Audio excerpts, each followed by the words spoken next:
So after UFC 297, there is a lot of controversy. A lot of people think that UFC 297, this pay-per-view, was a very mid-tier card, not the best card of all time. But regardless, we have two new UFC champions in Raquel Pennington and Dricus du Plessis. But today, guys, we're going to have to talk about whether Dricus du Plessis did beat Sean Strickland. It was a very controversial fight, a very controversial decision. If you go look in the Instagram comments, bro, any comment section you go on social media, all the fans are saying that Sean Strickland won this fight 3-2, and we're just gonna have to sit here, we're gonna have to talk about it, and we're gonna have to discuss UFC 297 in general. Alright, this was a very underwhelming card, very mid-tier, not much to say. I just think, by the time the main event came around and we got to see Sean Strickland and DDP fight, the ending result kind of, had our faces looking like this. Regardless, though, we're going to cover all of UFC 297 from each fight, starting from the top to the bottom. Listen, man.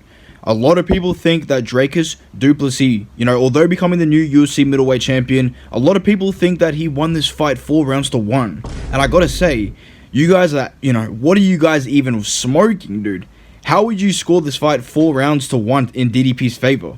And there's people out there saying that Sean Strickland won this fight 4 rounds to 1. I completely disagree. Listen, at the end of the day, it's 3-2 either way, and I'm gonna have to go with Sean Strickland winning rounds 1, 2, and 5. It's that simple. I feel like the main round we really have to discuss in this particular fight, to really judge this whole fight in general, is round number 2. All right, now round 2, as you guys can see, Sean Strickland, working the jab, doing really good in this round. But I gotta say that the reason this was a toss-up round is Dricus du Plessis, although he wasn't landing many shots, he was low-key, and I really mean this. Dricus du Plessis was really pressing the action in round 2, and he was really pushing the pace for most of this fight. I know that Strickland, he keeps a high output with the volume and the boxing and the jab in particular, but this round really comes down to the significant strikes from the jab of Sean Strickland compared to the wildness and the big power shots of Dricus du Plessis. Dricus du Plessis pushing forward the whole round, securing a takedown at the end of this round. And listen, man, it depends what type of judges were sitting there scoring the fight. We had Sal D'Amato, I can't even fucking say his name right. Sal D'Amato, Derek Clearly, 2 of the worst MMA judges in history, so something was bound to go wrong. But regardless, if we're looking at, the new rules of MMA, the judging criteria of today's, UFC, Sean Strickland won this round pretty easily. He jabbed the face off Dricus du Plessis. When he got taken down, he got straight back up. Dricus did no damage, which is, the most important thing when it comes to, getting takedowns. You have to do damage to win. So all I'm going to say is I believe Sean Strickland won this round based off significant strikes and just being able to get up from the takedown, you know what I mean? Because Dricus du Plessis, like I just said, did no damage with the takedown, no ground and pound, which means a lot when scoring rounds.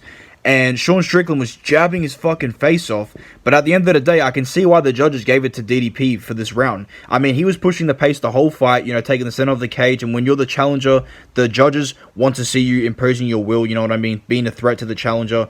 And Sean Strickland's style of kind of backpedaling and just coasting and relying on his jab and his long straight punches to keep his opponents at bay, sometimes that's not going to work when a guy like Dricus du Plessis is just fucking, has these extremely fucking explosive, wild moments where he's throwing everything into these punches. And as you can see, none of these punches even hit fucking Sean Strickland. Sean Strickland has some of the best boxing defense in the UFC. He's able to roll every single shot Dricus threw at him. Like, none of these power shots did any damage. None of them really even hit Sean. Regardless though, guys, feel free to let me know down in the comments below, who did you think won this fight in general? As you can see by my poll that I did last night, 60% of the people think that Sean Strickland won. I think a majority of the people do believe that Sean Strickland won, but at the end of the day, I will not call this fight a robbery. I don't think it is a robbery. This fight was way too close for people to be screaming a robbery, and I want to say congratulations to Dricus du Plessis. At the end of the day, man, he might have not won very fucking decisively. He might have not made a very dominant win, very controversial win regardless, but he made it. He is the champ, bro. And I will say congrats, Dricus. I do want to see him rematch Sean Strickland, but I know that they're going to give Israel Adesanya his fucking immediate rematch, which he doesn't even deserve. Shame on the UFC. Give Sean Strickland his rematch. He fucking won that fight. But congratulations to both men, putting on a great fight. And this is why middleweight is the shittest division in the UFC.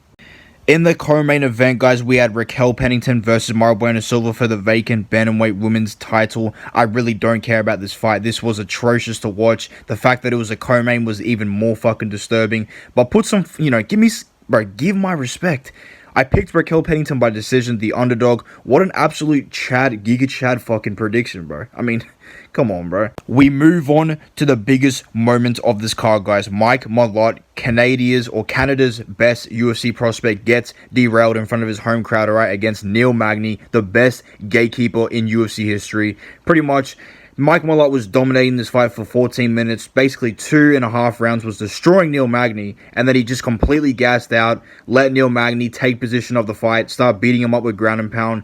Oh my fucking god, dude. What an upset by Neil Magny. Neil Magny, you guys. What an absolute chat this guy is.